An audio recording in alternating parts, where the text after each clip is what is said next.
He's cunning. He's smart. And he's also in all of my classes. We watched Agent Cody Banks this week. So first of a trilogy, by the way. Oh my god.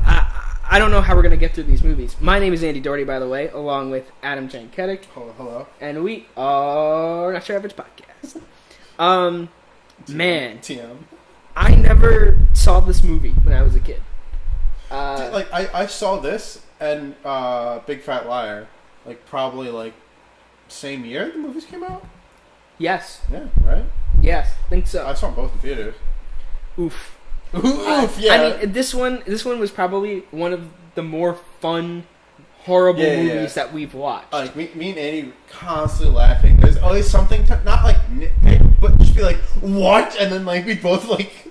It was very ridiculous. I mean, just the way that it started. None of the scenes even go together. Oh, dude, like literally, even, like, some of the characters, not their, like, body chemistry, but, like, Andy was saying, like, everything was, like, clunky. Like, everything was, like...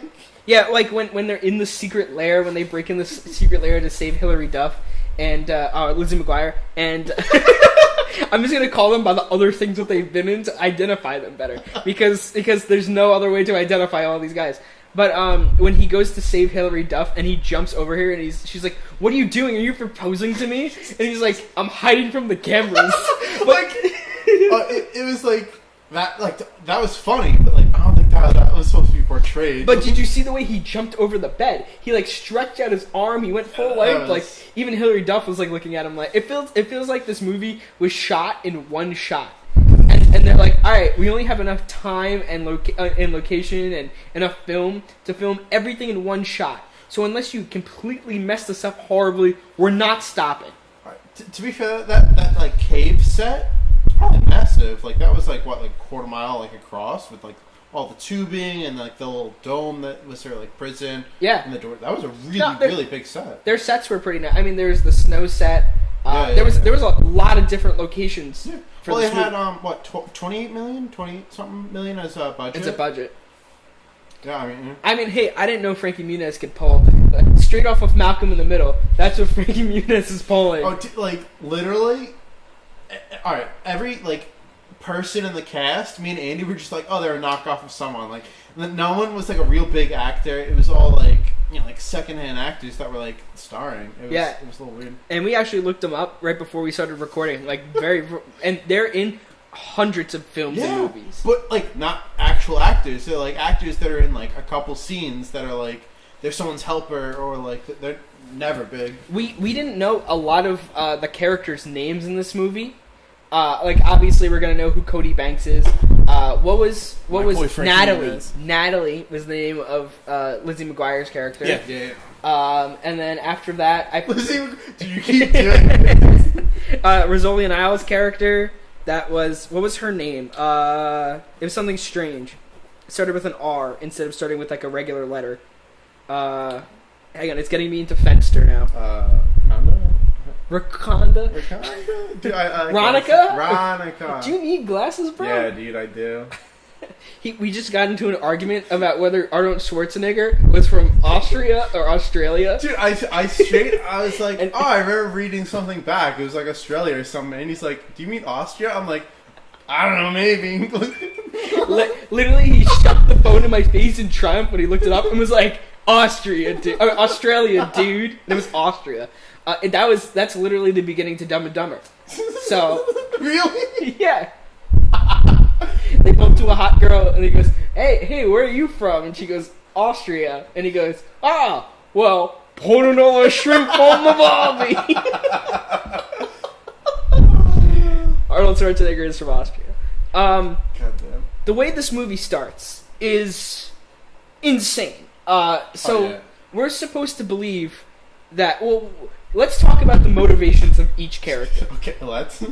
What's Cody's motivation to do any of this? Like, I kind of get, like, the feeling that he's like, oh, I gotta serve my country and do all this. I just think he's trying to, like, be cool and be, like, a little kid spy. Because he's portrayed as 15 in the movie. Right. So, I like, honestly, truly, I don't know his motivation. Lizzie McGuire was so much bigger than him. Hilary Duff was so much. She had to have been older than him in this movie. I think it was like Frankie Muniz, like I don't know, like 16, 17. She had to have been like 19, 20. Like she was like significantly older. Yeah, no, it was because in that same scene I was talking about, when they were sitting next to each other after the scene, you saw the difference in size. Like the choice, the choice of choosing Frankie Muniz and Hilary Duff. Like it seems like it was like their fourth choice down the line, and they're like, we're really running out of time, and we're not trying to make this a what was one of the horrible movies we saw. We're not trying to make this a Monster Trucks where we're running out of time, and Paramount. They saw into the future, like we can't make Monster Trucks. We can't make Monster Trucks. We don't want to be $10 billion in debt. Well, no, I think the whole thing. Frankie Muniz was like this was his like prime. Like he was in like a handful of movies. He was in Malcolm in the Middle, and like Hilary Duff was she an actor first or a singer first? She was an actress first. She was on Lizzie McGuire's show. Is that what it was called? Was it called Lizzie McGuire? Right? Yeah. Yeah. Yeah. She was on Lizzie McGuire, and then she did the TV movie for that, and this was her actual first movie. Okay, I can see that. I mean, she wasn't terrible. No, she wasn't like in enough scenes to be terrible. I wouldn't even say she's a main actor. You know what I mean? Like it was like Cody Banks like hard on him the entire movie. It was like there was no scene without him. Yeah, but there's a couple, but like you know what I mean, right? I mean, I feel like though it's this like, all right, you're gonna be like, he has no questioning to why he's gonna be like a secret agent now. He's never like, why is this my life? You know, and then like when it ends, when he fights the kids at the party and he becomes too emotionally involved to be in the case, like, you know, he's like, I miss it. He instantly misses it. Because he like the whole like backstory is he went to like this like CIA training camp for kids. But that was glossed over in the first 3 minutes of the movie. Yeah. And it was called Camp Wood with a K. And he signed a pamphlet. Dude, they kept saying like, you signed the pamphlet, Cody. Like, what are you referencing? Like nothing. Like that opening scene though, like after he saves the kid from the car going down the hill, how he somehow. Oh no! Please, can we not gloss over that? Like, literally, like, all right. So it's on like a Seattle street, like that's literally like a 45-degree angle, like down. I understand what you mean now, because he was saying, isn't this set in LA? And I'm like, I'm pretty sure the school. That the prep school that they go to is Seattle, but they're on lakefront property, right? There's no way that's Seattle. It's too sunny to be Seattle, right? Maybe they should use it for this scene alone for like the hillscape, but like literally like LA like down like hills. Yeah, those were definitely like San Francisco type road hills. Like that was definitely looked like LA. And he was like chasing this like sedan or Chrysler or whatever, and he's like, you know, like outrunning it and going ahead of it on like a little like skateboard, not even like a longboard, like a little skateboard. He was like zooming around the car and like, what are those things called? The ones like the rubber ones, the ones that look exactly like the one that he had. They used to be on all the commercials, like where you can order them. It was something board. The ripstick? Ripstick. It was a ripstick.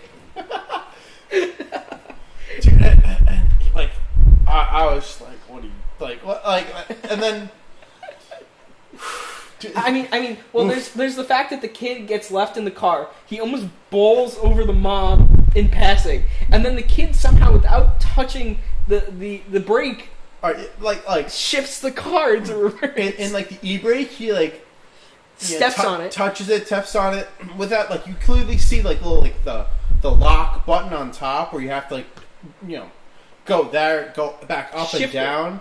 And he just like kind of like nudges it and it falls down like it was wet paper. Stupid baby. And then without hitting the brake, switches gears right into reverse like. And then he's laughing at the end. Oh yeah, Cody Banks, Frankie Muniz's skateboard goes on fire. The train hits the car at the end, and nothing happens to the car. It's just like a little like brush on the bumper.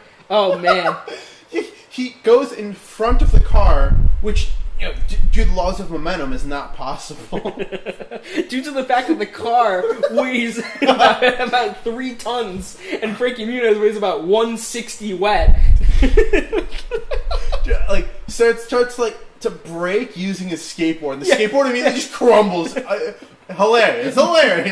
It didn't crumble, it went on fire. No, I'm saying, like, the lip was gone when he, picked it up. Yeah. Like, it's like, and then he walks away at the end. Oh, God. Yeah, so, everyone's like, oh, how's the kid? And he just, like, gets out the car and walks away. Wait, but, like, that's confusing to me. Because how far from the spotlight does this kid want to be? He's a superhero, and they're like, hey, Cody, maybe you don't want to go in it during this girl's birthday party. Maybe you don't want to break into her father's secret lair where he's being captured by some enemy guy that we don't know the A, identity of, and B, the motivations of him. He just wants to kill the world. So after that scene, or like a bit after, they just show a scene of like the villain appearing and saying like, oh, I want to buy your nanobots, or like he paid him to make them. I'm not 100%. He kidnapped him and then paid him. Something, yes. Something like very like what? Like Oh no, I guess maybe they did have a deal. Because he says Natalie's dad or Hilary Duff's dad in the end is like, we made a deal that like I would control what happens to the robots. But during that scene of him like showing the nanobots dissolving oil or breaking down oil, there was like a random like Colonel Sander looking guy. There was a guy in a head wrap, and like, who were they? Why were they there? Like, because like to me it seemed like he was like trying to like sell it off to like an oil tycoon to be like, oh, your company can't have oil spills. That's what I thought too. Right? Yeah. I thought it was like, oh, they're good guys. So and then he's like, oh, you know what we can do with these nanobots? Become an ice company and sell the ice cubes to everyone. They'll drink their water and they'll die. and then before that, we'll put it on the American military's tanks. So they're left defenseless. Like, not even like, oh, we can make billions selling it to the U.S. Like, literally, he was like, oh, like, we'll become an ice company and kill America. Like, that was so funny though, because the ice company just gets introduced when Cody goes to her birthday party. Like, it's literally, I'm like, oh, is that like a front? I thought it was a front. And then like he goes down and it's like, oh, okay, now we're putting the nanobots in the ice. And I was like, oh. Dude, I think the only like logo I saw of their like their faux company, it was like this purple like graffiti like ice on a van with the two henchmen. Oh, dude, staring.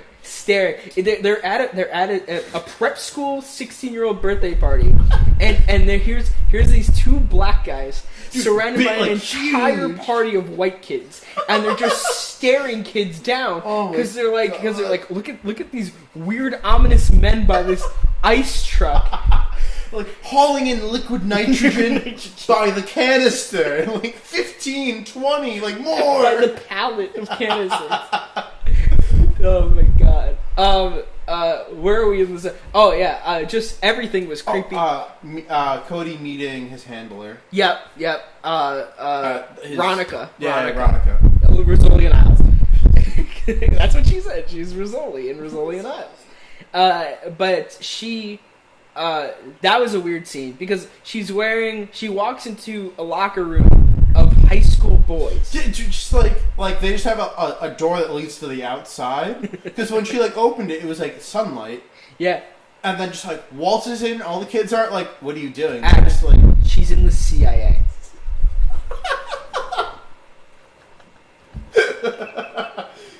She can do whatever she wants. Shit, you right. She walks in. She's wearing this low cut top. Dude, aren't like spandex or some shit? It was tight, like and it's separated at the top and the bottom.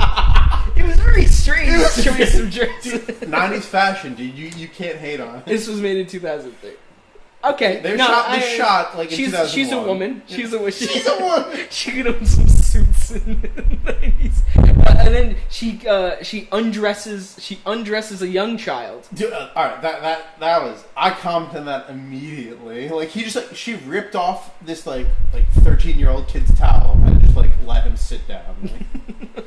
and then assaulted 2 other children, and then spoke in nursery rhymes to Frankie Muniz. Dude, like they just like sang 3-4 nursery rhymes back to each other, and then left.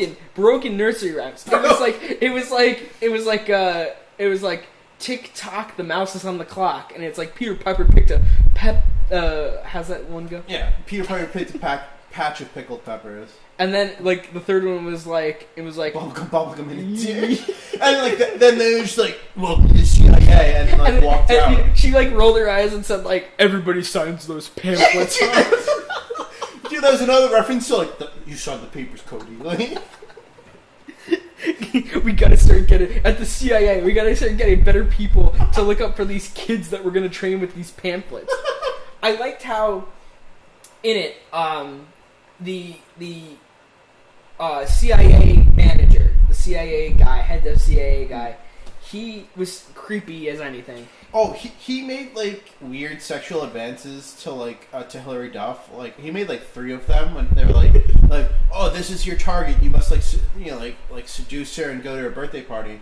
And, like, I can't remember what he said, but he's like, I'd like to get close to her or something like that. Yeah, he's like, who wouldn't want to get close to her? No, but remember when he says in the beginning, like, they bring up Cody on the screen, and it's like, after that whole, like, house scene, that it's like, man, this kid, life sucks. Too bad he totally forgot that he signed up to be in the CIA. And, like, after that scene, it was like, this is Cody Banks. He's smart. He knows a bunch of shit. And then it's like, and I heard, and it like closes into his face, and he's like, he's good with the ladies. And do you know where he got that information? He wrote it down in his pamphlet. Because he says that later. Yeah, he's like, yeah, I can't talk to girls. I freeze up, and they're like, how bad is it? And they're doing all those experiments, and he's like, but you wrote it down in your pamphlet. Dude, you signed the pamphlet, Cody. He's like, I was lying. I was in summer camp. Yeah, right? Like, he's like, I'm 15. Like, what do you want? I'm now in the CIA. What's the point of not telling his parents that he's in the CIA? I guess, like, safety and maybe legal ramifications. But, like, who's your guardian when you're 15? You're right. I'm not gonna say wrong. Wouldn't that be an excuse of like, hey, we're gonna, because that saves the kid so much work. Yeah. Because it's like, because now what's he gonna do? He's just gonna go back to school and be a normal kid now that he's in the CIA. You're right. Holes. Plot holes. Now, I mean, it's a point of contention in the movie because they had to set up that scene where the younger brother sneaks under the blankets because that's got to be a cliche. That they have a recording of the brother. They hit some like solid cliches in this movie, like classic. But I wonder if that's like would this movie just be a 90? This movie was an hour and a half. Would this movie just be a 90-minute movie if they totally left out the part about the family, like having to hide all that stuff from the family? I can't even call it like a break because like the family stuff is like a little comedical. Except for the part where they yelled at him, where he comes home and like he has a busted up face, and they're like, where'd you get that busted up face? That girl who's 2 times as big as you do it to you? You know, like his dad was like literally like he was like, who did this? Was it her? Like the girl that's 2 times as big as you. Dude, like she was a full head above him. Like, yeah, actually though. Yeah. And like if he stood in front of her, you would not see him at all. That's how small. That's no offense to Hilary Duff. I'm just saying that's how small. Like that's how. Frankie Muniz was 15 or 13, 16, whatever at the time, and she had like 3 years on him. Like that's like she hit puberty and he just started. Like, yeah. Oh man, too good. I felt the chemistry between her and Ronica, him and Ronica, way better. Like they were making advances, they were making eye gestures at each other. All right, so they were grappling in the CIA base. I forget which point in the movie. Oh yeah, yeah, you know exactly. All right, so she pins him down, just boobs first, like right into his face. He like can't breathe. He's just like sitting there like just It looked like waving his arms around, and then it cuts to the other two nerdy dudes, the Barack Obama lookalike, and the dude from Lost. And the discount dude from Lost. Like, totally looks like those guys in a certain sense, but isn't them.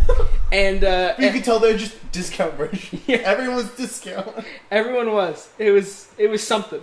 It was something. Every side character was just. It literally was the super background characters that you see for one scene in a movie. Yeah. That was jarring. That was so jarring, because literally it literally goes like Frankie Muniz, then Hilary Duff, then the girl who played Veronica, the girl from Rosolian Isles. Yep. And then it drops off. Yep. And then it completely drops off. Do you know every scene? Obviously, all of them basically had Cody, Frankie Muniz, but like Cody Banks. He goes by it. Yeah. My boy Frankie, my boy Danky Muniz, as he loves to go by the way. Shouts out to my boy Frankie.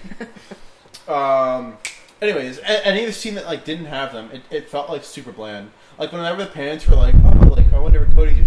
It's like it was slow and boring. Like it was like I don't remember what just the one where they go to check on him and the brother has a recording. Like how many were there? That's the one scene I remember not having Cody Banks in it. So you're talking about every one of the evil scenes. Oh, that too. Yeah. All right. So when they're in the secret lab where they're like not unveiling, but when they have like the nanobots there, literally that went on for like 5 minutes of them explaining nothing. Yeah. Like I wonder if that was accurate. I wonder if any of that stuff was accurate. So all right. So basically, he was like explaining the nanobot technology, which he explained like the first scene of the movie in detail, and he does it again. How does he know this information? He just randomly knows like vast amount of information about random stuff.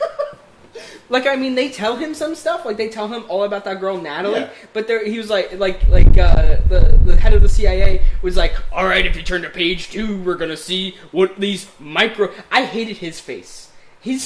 Whenever he talked and like he was getting towards the end of his sentences, he would turn his face or tweak his face a little bit, and it was so weird. The CIA director. Dude, it's because he was in Platoon. They literally he was made PTSD. They literally made every character in the CIA in this movie goofy as hell. Also another thing that like caught me in Annie's attention. This was like the point in time where like everyone like loves segways. So like literally just like in the back, like you could tell like they just like were like, all right, what's my role? What am I gonna do here? And the producers was like, oh, just like segue around, just go, like, and that's what was happening in the background. I mean, I think when there was that segue boom, I think it was because of this movie, because almost every extra had a segue and was going around in a segue in the back of this movie. Like they were doing a little like walk talk scene, and I saw like 10 segues, and people just like in tracksuits running around. Yeah. Because it's the military. That's what they do in the military, Adam. We're the CIA. We do whatever we want. Dude, like in the audition, they had to be like, "Are you okay with segueing?" And they was like, "Yeah, I'm okay with segueing." Here's how you segue. You got it. They had like little classes. 10 of them are just sitting there. Like, I want to know the background actors that were in this movie that made it into prominent roles in other movies. Dude, it happened. It happens. Oh my god. I'm getting so off track this movie. I know. It's great though. Every scene there's something to talk about, which there I really love. was. Yeah. There really was. Let's talk about the battle scenes. There's the first one where he just gets totally messed up and his parents are like, "What happened here?" Oh yeah, there's the punch. He punched him. He punch him in the kitchen of the diner. So this guy, this big giant tall like henchman who has a stitch across his neck. God, like literally it looked like someone like tried to like assassinate him, and it literally goes ear to ear, but it has like stitch marks like across it, the cut the entire movie. And he has like a glass eye, I think? So I think they were trying to set up that he's unkillable. But meanwhile he almost loses a fight to a 15-year-old. Yeah. In the kitchen. And then he one punches him, and the ring cuts his eye. Like he had a cut on his right eye, and then on the left side of his forehead, it was all black and bruised. And and he had one of those like chubby jaws. Yeah. So like his cheek was puffed out too. And the whole like fight scene, he didn't get touched once, besides that single punch, and his whole face just beat up. I mean, but whose fist is that big? He's probably a 15-year-old size head. Like, he's 15. His head's I guess, small, but like. You're not going to have the same impact when you punch somebody's face. No matter how big your fist is, it's not going to cut an eye on one side, have bruise a temple, to cut an eye on one side, bruise a temple, and bust the cheek open. And then after the punch, or like somewhere in that whole thing, the big henchman guy is throwing Hilary Duff into like a limo or like, whatever, a van, and then there's like this guy who's just like watching it the whole time. Just a homeless guy, one of those guys who pushes carts like collecting cans, and he's just looking like, yeah, he's like, what is going on? Like, this is the weirdest porn I ever watched. Dude, and then when the fight takes place in the kitchen, the entire diner is like pressed up against like the pushing door glass, doing nothing, and no one's calling 911. No one's nothing. Like, I'm a paramedic. No one, like, nothing. They're like, ooh yeah, we're watching. We're watching, and they're rooting him on. They're like happy. They're like, yeah, beat him up. Oh, dude, another time this happens is when he beats up like not even the school bullies. I don't know why there's like 6 look-like bullies that go to this girl's party. One of them was from Shameless. Yeah, that kid had to be from Shameless. I can't mistake that. He plays, or he looks like he was in Skins UK. He either played Cook from Skins UK, or he played one of the Gallagher, the one that's gay, the boyfriend. Oh, the redhead one? Yeah. He had red hair? Yeah. What's his name? Not Liam. Is it Liam? It's Liam, right? I'm not sure. Yeah, I think it's Liam.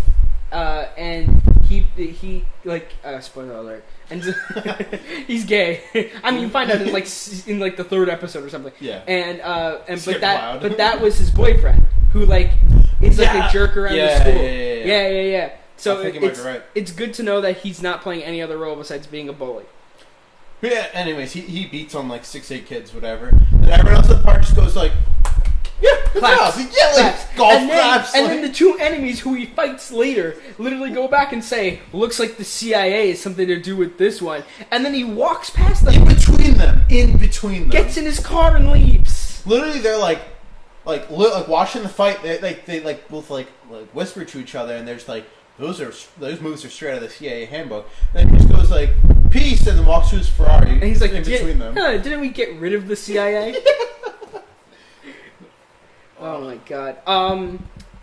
Yeah, but we don't know what the main enemy, what his motivation is to kill the rest of the world. Because, I mean, like, think about, we saw the factory scenes of, like, the factory blowing up. Yeah. There's so many workers in there. Yeah. That's so many families that you have to be like, don't drink ice. Yeah. Or don't drink water. Don't drink ice. Yeah, right? Like, only buy, like, sealed product. Like, I didn't get that at all. Because it's like... Again, like, it should have made him be like, oh, I'm gonna sell this to not even the American, like whoever, this like, African warlord, or this, like, Russian whatever, like, and, like, make millions. Like, it should have been that, not like, I'm gonna put ice in water and make people drink it, like... Yeah, that's how we're gonna infiltrate the American government. Right? And he said specifically the American government. Like they tried to set him up as like ethnic, and it didn't work. Like one of the henchmen like spoke in another accent, like some type of European accent or Western European accent or Eastern European accent.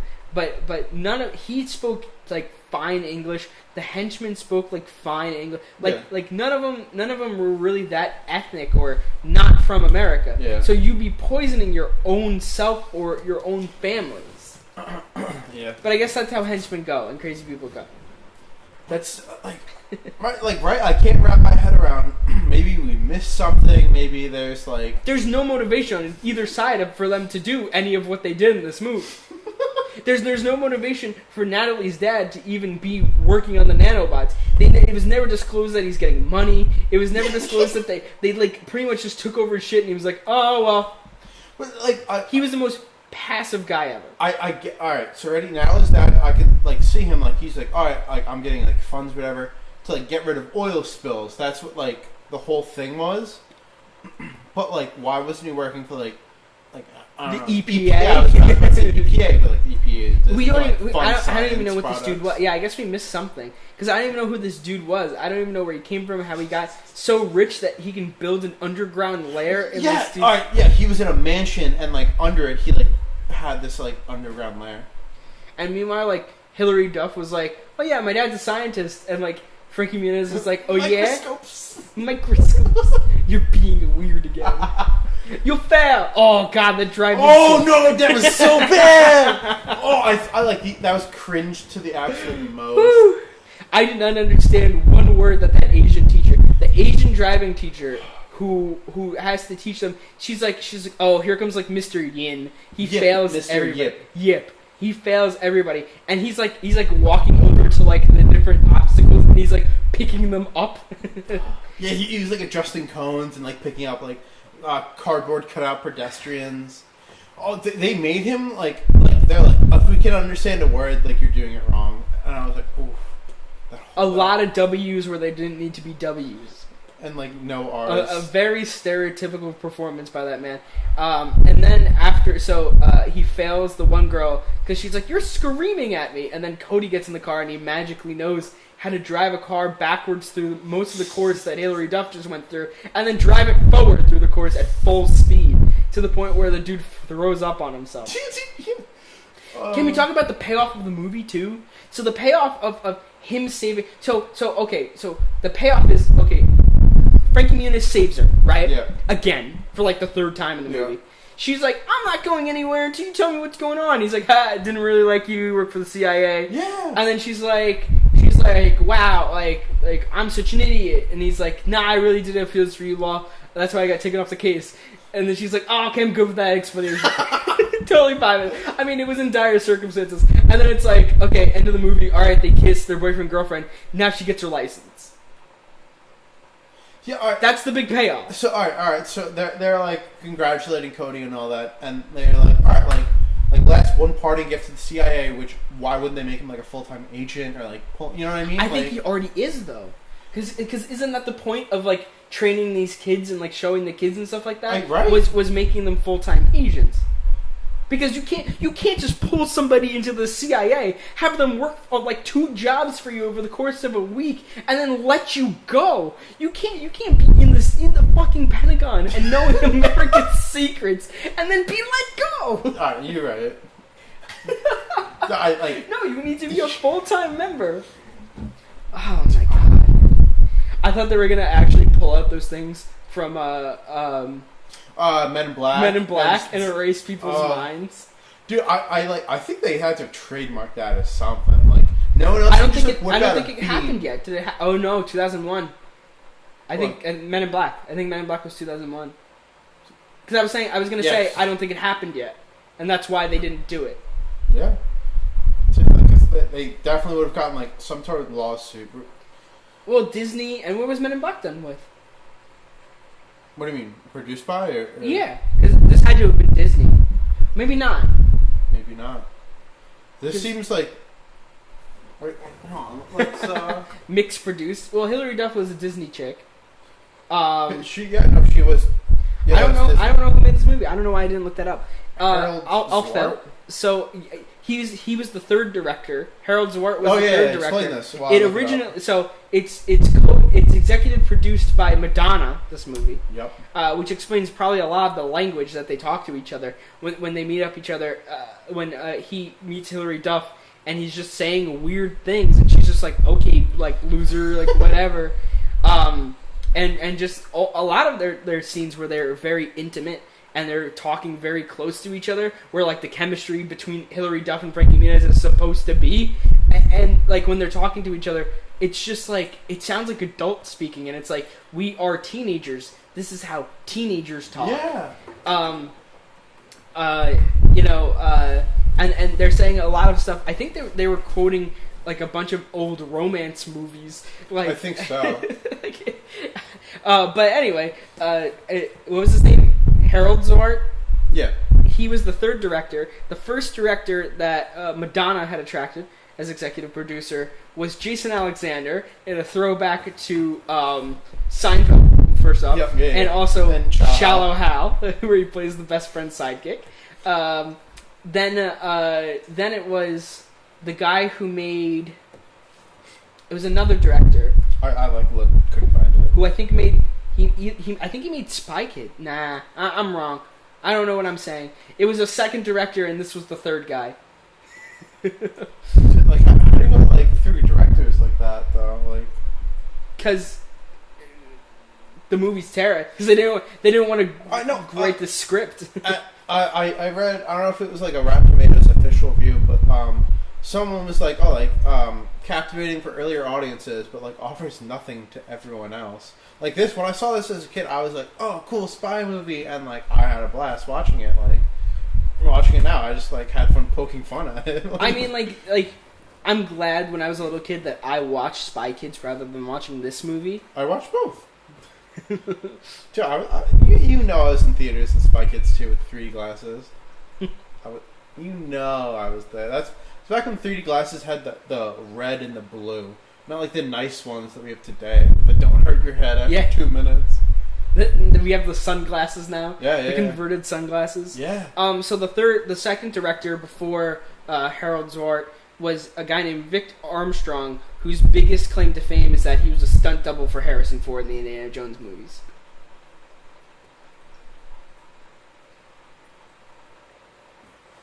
That moment of silence is sponsored by Pabst. I mean, I wish I had a Pabst. I wish I had a Pabst while watching this movie. Maverick Films. This was made by Maverick Films. Why does this sound familiar? It's Madonna's production company. No, what if they created that? Like I've seen that logo. There's no link to click on it.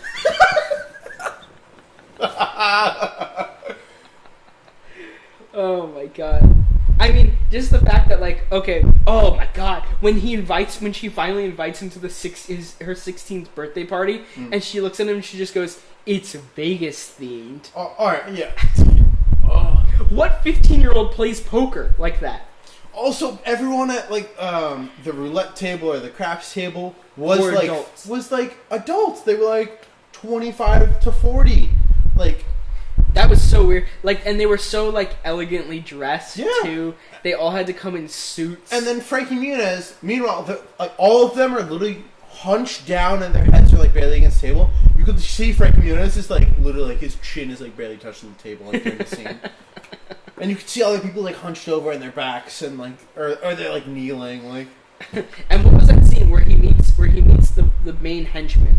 The one with the slash across his throat and the glass eye. When he meets him, what happens there? They bet on the roulette wheel, bet on craps, and literally, I think Frankie Muniz wins, and he gets pushed all the chips, and then the guy slams his hand down and picks up his own chips, and he's like, "They were just played chips, man." I think that's what happened. I think he he didn't always bet on black or anything. He was whatever. 37 red or 20 something red and he lost you're gonna lose you have 1 in 50 chance or something and he bet 3 purple chips and here's Cody getting past 15 stacks of chips oh man, and they're play chips on top of that. They're nameless just colored looking, circle they weren't even clay, they're plastic. I mean, I think it was trying to show the wealth of her father. So then he isn't, if he's not getting paid. So then maybe that's what the bad guy's role was. They were just paying the father to make this stuff, and this was the culmination of her wealth. You're gonna get a beautiful, beautiful beachside house in Seattle that's gonna be sunny all of the time, which doesn't happen in Seattle. There's not a drop of rain in this whole movie. Nope. Seattle, there was spotty snow in certain scenes. That's true. They do go up into the mountains at a certain point. Dude, they're in the mountains, and literally every other scene, it was blizzarding, or it was clear, him doing flips. Oh man! Oh, that scene where they pull up on that weird roto thing that he almost sexually assaults her on. That Frankie Muniz almost sexually assaults. Yeah, the hovercraft. Rizzoli on it. where like she's like standing on propellers. it. Yeah, and she's standing on it face forward, and he goes to like walk, like knowingly gonna like have to hug her and embrace her in a certain way, and she just like looks at him and just goes, and then like moves her finger in a circle. To, like circle. Oh my god, too much, man, too much. Just so much sexual tension in this movie. Too much for a PG movie, man. Was it PG or PG-13? I don't know. It's probably PG. Really? Yeah. I think he does stare. They kissed at the end. That might be PG-13. He does stare at girls in bathing suits. Oh yeah. He does perv out. He does perv out. Thermal vision. The thermal or vision. Like that. I was about to say to the battery. No, I'm keeping an eye on the battery. We're not gonna die. This has already happened once to me. But oh my god, man! I just rating. Oh, do we want to go to reviews? No, I couldn't think of parental rating. It's PG. Yeah. Oh wow! Right? I guess 2003 was a different time. No, like full on. I don't know if it was because we watched what, the gold edition or enhanced edition, The special edition. Special edition. Because like there was like full on like two oh girls my god! in just like lingerie, like him using the glasses to see through it. No, they were like in bathing suits. Was it bathing suits? Yeah, they were in bathing suits. But then when he first gets the glasses though, and he looks at Rizzoli's, he just looks at Rizzoli's he breasts puts them on right away. And instead of being like, oh cool, he just puts them on and flashes his head to the right and just goes. I mean, honestly, I think she moved too close to him in that scene, and she may have bonked him with one of them. Because that's how short he was. Yeah, he was literally up to the under part of her breast. He was so short. He was so short. Oh my god. Then there's the part where I just had it in my head. I can't remember it. There was the part where he was having trouble talking to her, so they get her number for him, and he calls, and she immediately hangs up on him. So he's like, ha, ha, ha, ha. Can't even say hello. Can't even start speaking at all. So they bring in a bunch of people to try and get him to talk to the girl. God. And it's like they're going through all their theories, and they bring in some random rap dude, and he just starts rhyming. He just starts rapping in front of him. Dude, he's like, you gotta pick her up, you gotta be on time, like, you gotta tell her hair looks pretty, like, you gotta tell her she's fine. I was like, he's rhyming. He's actually rhyming. And then there's the weird guy who gives him, like, all the gadgets. The sciencey guy. He's going through... The quartermaster. Yeah, he's going through the whole, the female anatomy! They start going through the female anatomy, and he picks up the breasts of the mannequin. The mannequin, and just starts looking, and it's like, man, sometimes you just want to like get down on your knees and thank God when you look at these things, huh? I was like, oh my god, what is this? Too funny. Did you see the part where they were showing the two human bodies? It was like on the computer in the background, and they had censored out both like where the penis and vagina and boobs are, and they just completely blacked them out with like a black bar. I was just dying. I was like, man, this movie just held nothing back. Madonna said, we're going for it. Again, like they were talking about all this it being PG, that like, I don't know if they got like stricter or like PG-13, like if there's like a drop of blood as PG-13, like I don't did he bleed? Okay, he did a cut on his face, yeah. And the end, he also has a giant gash in his cheek, and nobody says anything about it. He just goes home and it's just like, yeah, those guys at school again, don't worry, I kicked their ass because I know judo somehow. Yeah, he just knows judo. I from the camp, dude. From the camp? Dude, like anything can just be explained from, oh, he signed the contract, or like, oh, from the camp. Fucking Camp Wood, dude. Camp Wood. I literally think we like hit every important scene in this movie. I mean, there's way more that we could go into because there was just so much that we're probably forgetting. Yeah. And I'm literally gonna call you on my way home and be like, "Yo, we forgot about this." You're gonna be like, "Oh my god, we did." Yeah, no, just a wacky movie. Yeah, none of the scenes blended. Oh, like, yeah, no, like literally, like choppy. that car scene ends. He doesn't get revered as a hero. Like he just walks away from that, and then like the scene ends, and then they're like, okay, now we're in the secret lair, and here's this bad guy. They just jumped. That's just super jump of not one scene really kind of even going together.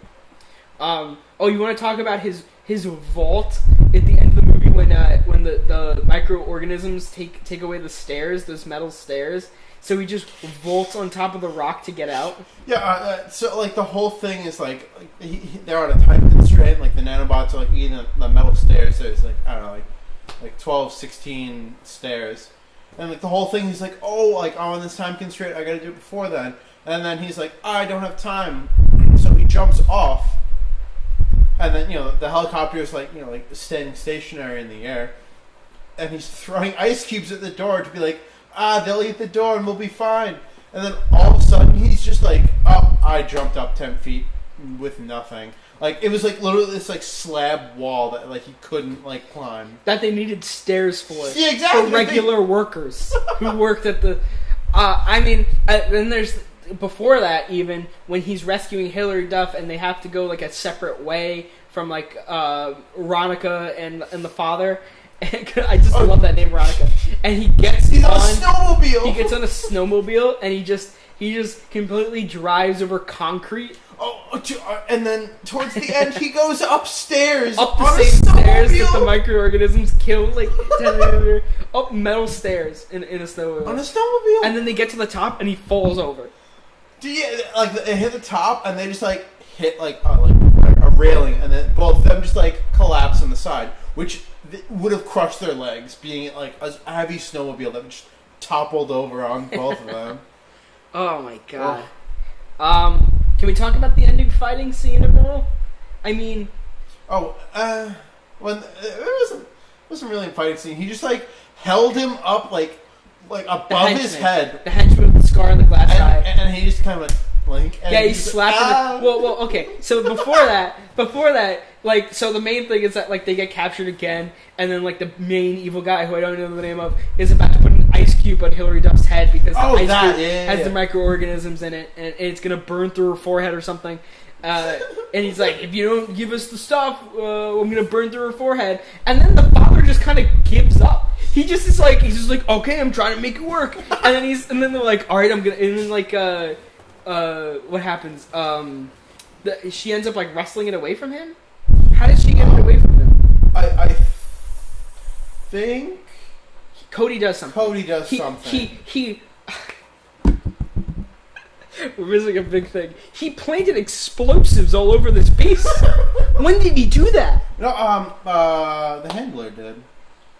Remember when Cody was talking to Hilary? Those two things that she put in the conveyor. Like two separate, like little, like pen cap size explosives made the whole base go up in flames. And he had the launch the detonator. Yeah. So he detonates them and he drops the ice cube, and then Hilary Duff in a slow motion that wasn't a slow motion. It was literally like her standing there for 5 seconds with these microorganisms that got rid of a metal staircase within seconds. And she's standing there with it in her hand as the guy is screaming, like just randomly screaming. Yeah, he's like, my work, all of my work, and then in a scene that should have been slow motion, but like she did it slowly, like Swag walks up to him and slaps it in his mouth. It literally was, the camera just cut. That's all it was. It was that they stood in place, the background behind them, the environment behind them is like, this destruction, everybody looking around and being like, everybody fighting, and Rizzoli's running like from left to right as they're blowing up, and then it just like cuts to him, cuts to her, cuts to him, they're like making solid eye contact, and then she just stomps right up to him and shoves it in his mouth. Oh my god. And then like the guy's just like, my controller remote that's supposed to stop him isn't gonna work. Yeah, and then it didn't. It like he was like, it's not gonna work. Meanwhile, like that like one little controller, like he put into a computer and he was like, I can stop all of this. Like I don't know, it didn't hold water to me. And then he didn't even like he let it melt in his mouth fully. Instead of spitting it out. And like even if try.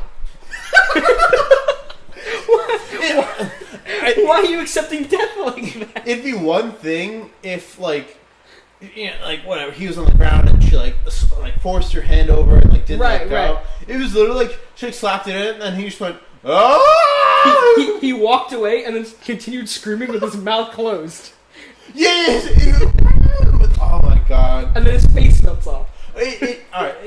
What was that face-melting scene? Dude, that was like the Indiana Jones when they opened the Lost Ark or whatever. Yeah, and their eyes were like melting, and I was like, oof. Yeah, I was like, damn. And then they pushed the henchman off of the side of the thing into fire. It wasn't even fire. It was literally like barrels of nitrogen like exploding. Liquid nitrogen. They made sure that was a point. Oh my god, when they sneak in and they go behind the bottles of nitrogen, when they're on that conveyor belt with those cars that had like, they were just car bottoms and no tops, and all they did was put liquid nitrogen on them. And they had like headlights. Oh man. So great. But yeah, then the henchman comes back in the end, and then he just gets one punched in the like side of his burnt skull, and then like he gets like back fisted, and he was and then like drops him. Yeah, and then he gets sent to the CIA. He clicks home. He gets strapped into the hovercraft, and he hits the home button on the hovercraft. Oh, Ronica maneuvering that helicopter out of the ending scene where the doors didn't open, that too. and Frankie Muniz is pelting ice at the doors to try and make the microorganisms eat the metal doors. Instead of just like, tilting it backwards and going out and then 360ing, they like fishtail through like every inch of the place to do a 360 or a 180. And then she gets out, and then they get out, and they're like, what's he doing? And she's like, yeah, he jumps down, and he doesn't, like, wave at them to be like, go on without me or anything like that. He just runs down the stairs, and like, Hilary Duff gets in the copter, and she's like, where is he going? And she's just like, he needs to get rid of it. By the way, greatest way to blow up microorganisms that dissolve any type of matter, best way to get rid of them, blow them up. Underwater. Right? Like, it's either, like, they take, like, 100 years and dissolve that one mountain in Seattle. or and then again, it's Seattle. There's not enough people for it to affect. Just a weird movie. Very weird movie. Honestly, if you saw it prior and you're just like, what? I'd rewatch it again. It was fun to watch. I had a good time. Yeah, if I was a parent, I don't know about that though. I think my view would change if I went to see this with my kid. Yeah, like there's a few like real like not like like sexual innuendos that only adults would get. Like it was constant. Yeah, between Rizzoli and Frankie Muniz, Hilary Duff and Frankie Muniz was very meh. She just kind of fell in love with them, and he was just like, whatever. I'm doing my job. I do my job. I've never seen a kid that, and then he's like, yeah, no, I'm totally in love with you. That was just another forced when he gets out of the van at the prep school, gets out of the van, and he's like, what if she doesn't like me? And she goes, who wouldn't like you? I was like, oh my god. Yeah, it was she's hitting on a 15-year-old. I was like, damn, man. Jesus Christ. Very, very pervy adults in this movie. Yeah. Made the CIA look like trash. They're like, oh, Men in Black made it look super cool. Yeah. Let's find the complete opposite of what we can do. When you got what did I say? $28 million? Yep, $28 million budget. It made $58 million in the box office. Yeah. I'm gonna stall while I look at what other movies.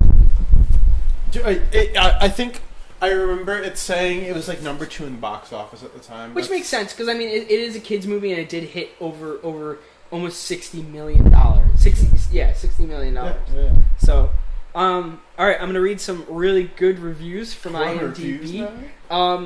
This one is a 9 out of 10. I couldn't find any 10 out of 10 so far. A lot of them are 5s and 6s. So, yeah, it's weird. What do we say? It was like 31 on Rotten Tomatoes. Yeah, honestly, undeserved. But when you first type it in to Google, it literally comes up saying 51 from IMDb. It's a 5.1 out of 10. Huh? Roger Ebert gave it a 2.4 out of 2.4 out of 5, which I don't know how that is on his scale. He rates the movies 2.5 and was like, I really love this movie. It lacked here, and here, but I really love this movie. And then he'll be like, this movie was dog trash, and give it 2.5. I feel like 50% like seems fair. Like I said, like for a kids movie at the time, like it was probably like I really enjoyed it, but like for everyone else watching it, there's like nothing. This one is by this review is by Jason06-1. It was made in March 2007. He said neat and fun. That's it? Oh no, that's the title. Oh, okay. He said right away the film starts with an action sequence, and it's a very impressive one at that. There is so much here. It's a wonder that the series has never gotten as much attention as Spy Kids, even if the second film is lousy. Immediately, you were comparing it to Spy Kids. Director Harold Zwart brings a lot of flair to this film, as the film is shot beautifully and never looks cheap or boring. The script by Ashley Edward Miller, Zach Steins, Scott Alexander, and Larry Karaszewski is never boring and never loses your interest when nothing is happening. The acting is great. Longtime friends Frankie Muniz and Hilary Duff. Are they longtime friends? No. I don't think so. Dude, this guy's naming the writers. No way you know who the writers are in this movie. Yeah. Yeah, this is planted. This is definitely planted. The best supporting roles go to Keith David as the CIA director, and it's no wonder that he returned for the sequel. Spoiler alert. And another one goes to Angie Harmon as Veronica Miles. Wait, let me just say Hilary Duff is not in the sequel. Yeah. Or the trequel. We're going to watch that. Yeah. We're going to watch both. She just it's just not there. Not next week. Maybe not the week after that. Eventually. Maybe not even the week after that. No, it's pretty low. Like that's getting down. Like, we've had the hottie and the naughty argument, and Adam just does not want to watch that movie. Like that. This is the third one gets hottie and naughty low. And he's just describing it. He's like, yeah, no, we'll watch it. And I'm like, oh, like I really don't want to. And he's like, dude, it's gonna take me like 3 days to watch it. I'm like, 3 days. I'm like, yeah, just watch it on your own. Watch it in 10-minute skits. Make just like intensive notes, like you're in like class or something, and you'll be good. Funny Bond spoof. This is by LFOTF in December 2004. This movie's quite funny despite some periodic crude humor.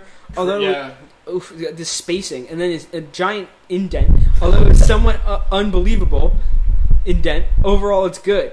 And just after every single line that I stop, just think about an indent being there.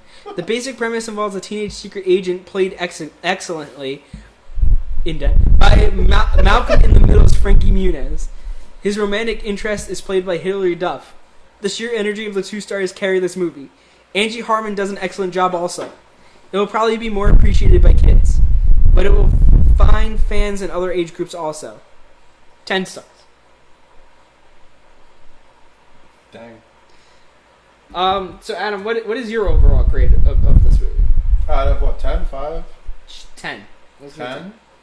I mean, 6. Maybe get a little more. I think that's fair. If you're catering it towards what it was, which was a kid's movie that was... Wait, at the time, like in 2003, this being released, I'd give it like 7.5. Right. 8. You watching it as a kid, you're going to love this movie. Yeah. The other humor that's in it, I think, they tried to pander to adults watching this movie with their kids. Yeah, poorly. but I think it goes too far in some parts with all the adults being weirdos.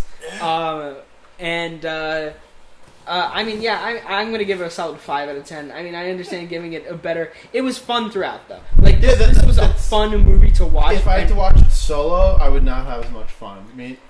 And he's poking fun real bad. And literally, what we were watching on our streaming website was literally buffering every 10 seconds because we thought it was karma for making fun of this movie. Dude, literally it would only lag or buffer. Like we would just rip on it back and forth, and then it'd buffer for like 5 minutes. Like, I mean, we deserved it. It let us get our yayas out. You know what I mean? We paid full attention to almost every scene because we weren't making jokes at it constantly. I can't wait till we watch Battlefield Earth, and it's gonna be we're gonna be like, man, I wish we could go back to the to the Cody Banks days. Dude, that's what I'm saying. Like some movies are like so hard to watch. Oh yeah, no, I think this movie is one of those movies that if you watch it with a friend, it's really good to have on. This is like definitely like The Meg, which I saw in theaters with friends, and I laughed the entire time. So that's what we should do next, too. Yeah. Because that's Is it CD, whatever? Yeah, available? yeah, I think it's out. I think it went almost immediately out the minute it was out of theaters. Really? You're gonna laugh at that movie. That movie's fantastic. Yeah. We'll get it soon. Probably next week. We'll tape it next week. Yeah, sounds good. Try to get Billy here, our third constituent. That hasn't been here yet. Anyway, I think that's it for us at Not Your Average Podcast. My name is Andy Doherty. Hello, I'm Adam Trinketic again. Why are you saying hello? We're saying goodbye. Oh shit, we're finishing? Yeah. Dang, dude. I'm doing the intro at the end? Yeah, dude. It be like that sometimes. No. This is Not Your Average Podcast. Why would we follow the norm? True that.